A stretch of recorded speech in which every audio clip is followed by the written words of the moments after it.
7th and 8th graders. We are here with one of my favorite lessons in all of math, and that's on proportions. I love proportions because you can use them to solve so many different word problems. Here we go. A proportion is an equation stating that two ratios are equal. So, one type of question might just ask you if two fractions are proportions. It says, do 6 over 10 and 9 over 15 form a proportion. So you can do this, you can figure this out multiple different ways. One way is you can reduce or multiply to see if they are equal.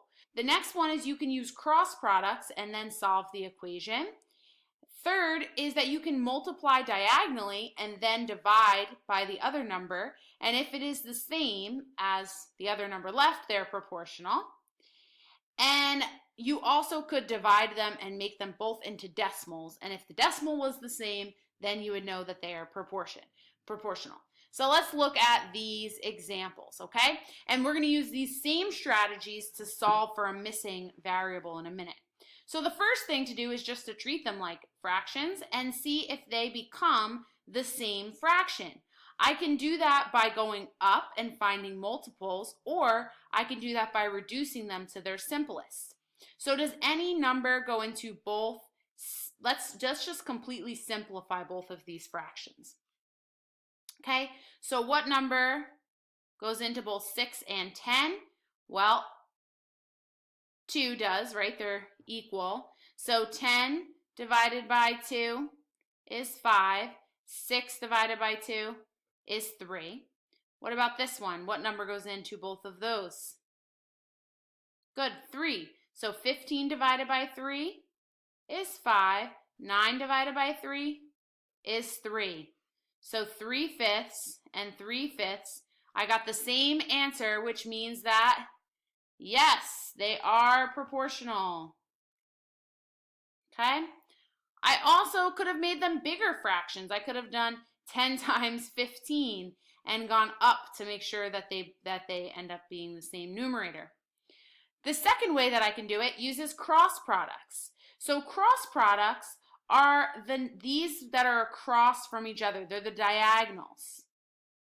So I can say that 6 times 15 equals 10 times 9. And then I'm going to simplify or solve this equation. So 6 times 15 is 90, and 10 times 9 is 90. Are they the same? Yep, so therefore check. They are proportional.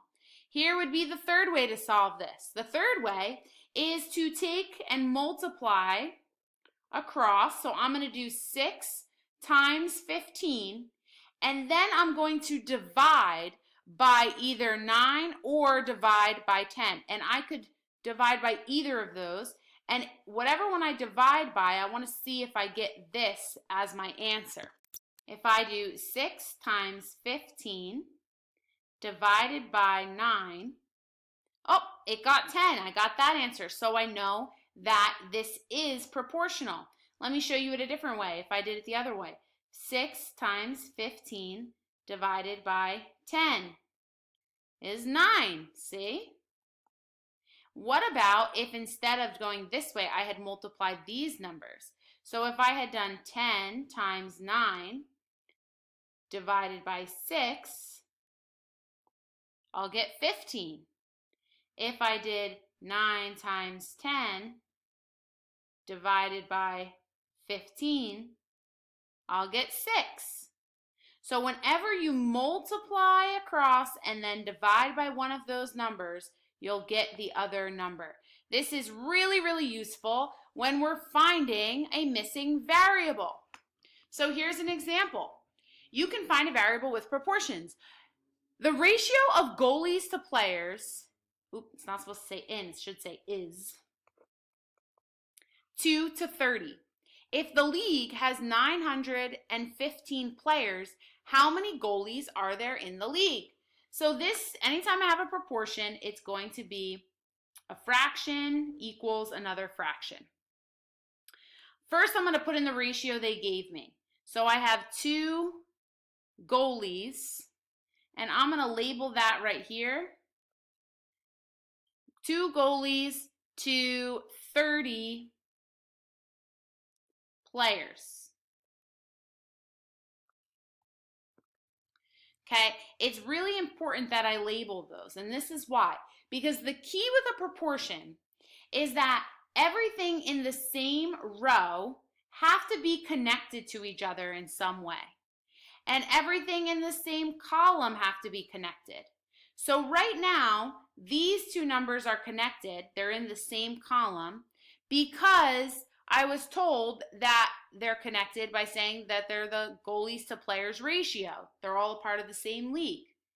And they're different because this is the goalies and this is the players. That's why one's on this row and one's on this row. I have to do that to make sure that I put my 3rd number in the right place, or my ratio will not work out. So my question says, if the league has 915 players, so are the players on the bottom or are they on the top? Good, they're on the bottom. So that means that this is my unknown. I'll put an X there. And now I'm going to solve it.